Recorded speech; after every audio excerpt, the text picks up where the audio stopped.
Hello, everybody. It's JP Moery. An observation from the field today.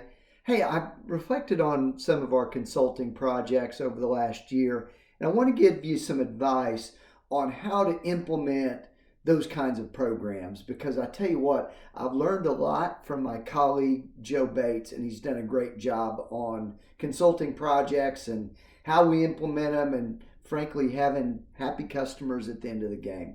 Here's the one thing that we do. First and foremost, we take that contract and the scope and we develop an agenda and a launch meeting with the client and the points of contact.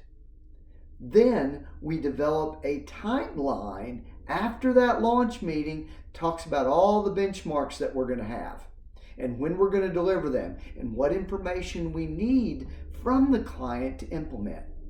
The third thing is we conduct bi-weekly meetings where it's a 30-minute conference call on here's where we are in the project, here might be a few of the things that we're learning, here are a couple gaps in information that we need from you or something like that. I also like to sprinkle in a Friday written update if that's helpful, because what I've found over time is that projects kind of go off the rails if you're not communicating on a regular basis. And then finally, I want to be really clear about the final deliverables, in effect, the final presentation, if you will. Because if you're not really clear that this is when we're going to deliver the results and this is going to be the end of the project, you can kind of leak into multiple presentations and a little more work after that. And that, frankly, costs you time and money, and there's not a real firm end date to the program. So I think that's very important.